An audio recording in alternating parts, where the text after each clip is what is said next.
Children, இந்த வீடியோல child rights பத்தி பார்க்க போறோம். So child rights அப்படினா என்னன்னா குழந்தைக்கான உரிமைகள். குழந்தைகளுக்கு என்ன இருக்கு? உரிமைகள் இருக்கு. பெரியவங்களுக்கு மட்டும் இல்ல, குழந்தைகளுக்கும் என்ன இருக்கு அப்படினா உரிமைகள் இருக்கு. So அத பத்தி தான் நம்ம இந்த வீடியோல பார்க்க போறோம். So UN யுனைடெட் நேஷன்ங்கிறது வந்துட்டு நம்மளுடைய ஹியூமன் ரைட்ஸ்க்கு சம்பந்தமா வந்துட்டு நிறைய விஷயங்களை வந்துட்டு வெளியிட்டு இருக்காங்க. ஸோ அதே மாதிரி யுனைடெட் நேஷன் வந்துட்டு என்ன சொல்றாங்க அப்படின்னா அகார்டிங் டு ஆர்டிகல் 1 ஓகேவா. ஸோ பிரிவு 1 படி என்ன சொல்கிறாங்க அப்படின்னா 18 வயதிற்கு ஓகேவா 18 இயர்ஸ் ஏஜுக்கு உள்ளே இருக்கக்கூடிய எல்லா ஹியூமன் பீயிங்ஸுமே என்ன அப்படின்னா சைல்டு தான், குழந்தைகள் தான் ஓகேவா. 18 வயதுக்குட்பட்ட அனைவருமே என்ன அப்படின்னா குழந்தைகள் அப்படின்ட்டு யுஎன் சொல்லுது. ஸோ இந்த குழந்தைகளுடைய உரிமைகள் தொடர்பான ஒரு மாநாடு ஓகேவா. ஸோ அந்த மாநாடு வந்துட்டு எப்போ ஒரு அறிக்கை வெளியிட்டாங்க, அது எப்போ அப்படின்னா 1989 நவம்பர் 20 வந்துட்டு வெளியிட்டாங்க. ஸோ குழந்தைகளின் உரிமைகள் தொடர்பான மாநாட்டின் அறிக்கை வந்துட்டு 1989 நவம்பர் 20 வந்துட்டு வெளில வந்தது. ஸோ குழந்தைகள் தான் என்ன அப்படின்னா ஒரு தேசத்தின் சொத்தாக வந்துட்டு கருதப்படுறாங்க. ஸோ தேசத்தின் எதிர்காலம் யார் அப்படின்னா குழந்தைங்க தான்.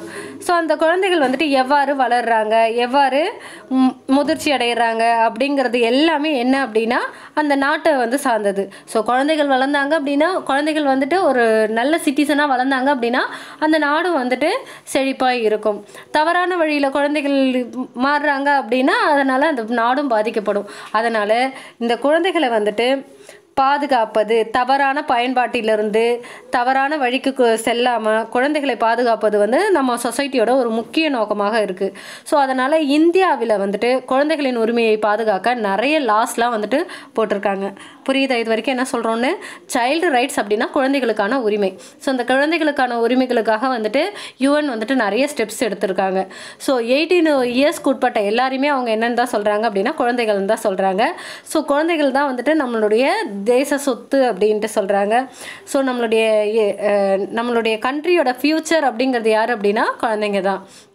ஸோ அவங்கள வந்துட்டு தவறான வழியிலேருந்து, சுரண்டல்கள்லேருந்து, எல்லா விதமான தவறான வழிகள்லேருந்து அவங்கள ப்ரொடெக்ட் பண்ண வேண்டியது நம்ம சொசைட்டியுடைய கடமை. Okay.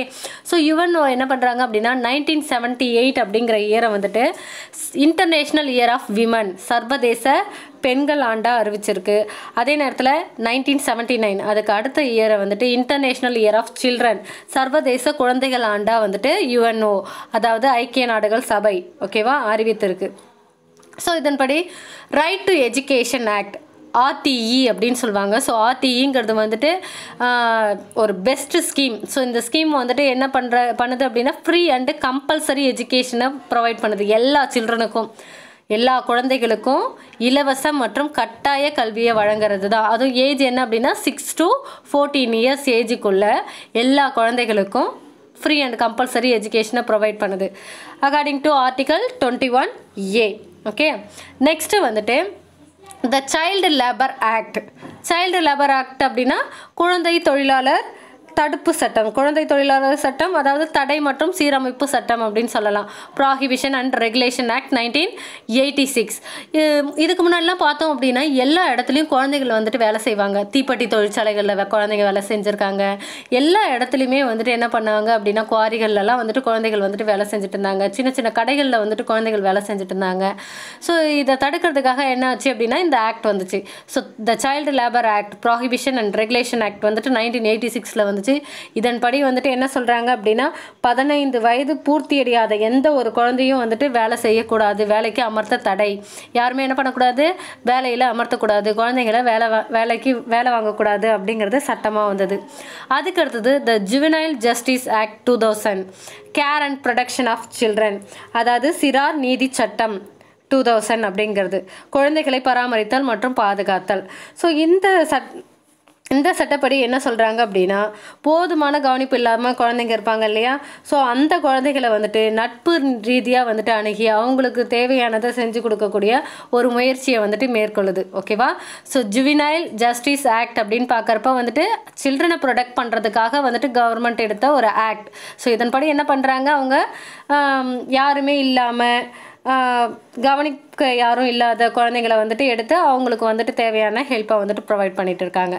Next POCSO act 2012. POCSO சட்டம் அப்படிங்கிறது என்ன அப்படின்னா protection of children from sexual offences, அதாவது பாலியல் குற்றங்கள்லேருந்து குழந்தைகளை வந்து பாதுகாக்கக்கூடிய சட்டம்.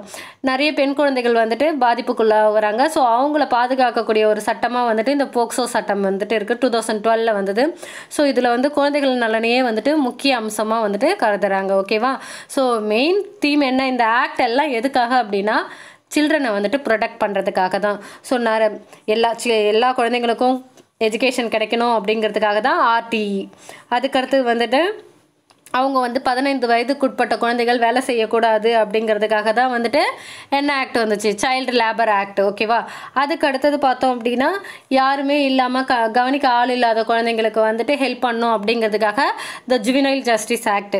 அதுக்கு அடுத்தது இது மாதிரியான பாலியல் தொந்தரவுகளால் வந்துட்டு பாதிக்கப்படுற குழந்தைகளுக்காக வந்துட்டு போக்சோ ஆக்ட் வந்தது. ஸோ இது எல்லாமே எதுக்காக அப்படின்னா குழந்தைகளை வந்துட்டு கவனமாக பார்த்துக்கிறதுக்காகவும் அவங்களுக்கு தேவையானதை செய்கிறதுக்காகவும் அவங்கள ஒரு நல்ல சிட்டிசனாக உருவாக்குவதற்காகவும் அவங்களுக்கு அவங்களுடைய உரிமைகள் சேர்றதுக்காகவும் இது எல்லாத்துக்காகவும் தான் வந்துட்டு இந்த ஆக்ட் எல்லாத்தையுமே கொண்டு வந்தாங்க. இது மட்டும் இல்லாமல் 1098, ஓகே, 1098 இது வந்து சைல்டு லைனுக்கு 24 ஹவர்ஸும் வந்து கால் பண்ணலாம். ஃப்ரீ எமர்ஜென்சி சர்வீஸ் தான். ஸோ சில்ட்ரனுக்கு வந்துட்டு உதவி செய்கிறதுக்கான ஒரு குழந்தைகளுக்கான உதவி மைய எண் அப்படின்னு சொல்லலாம். ஸோ இதன் மூலயமா வந்துட்டு நம்ம ஃபோன் பண்ணி என்ன சொல்லலாம், குழந்தை தொழிலாளர்கள், இது மாதிரி குழந்தை திருமணம் அல்லது குழந்தைகளை வந்து யாராவது கடத்தி வச்சுருக்காங்க அல்லது அவங்கள கொடுமைப்படுத்துகிறாங்க, இது மாதிரியான விஷயங்கள் இருந்தது அப்படின்னா அது மாதிரியான பாதிக்கப்பட்ட குழந்தைகளை பற்றி சொல்லணும் அப்படின்னா நம்ம வந்துட்டு இந்த நம்பருக்கு கால் பண்ணி சொல்லலாம். ஸோ அவங்க அந்த குழந்தைகள் மேலே வந்துட்டு ஸ்பெஷல் கேர் எடுத்துப்பாங்க. ஸோ அதுக்கான லைன் தான் என்ன அப்படின்னா சைல்டு லைன் 1098.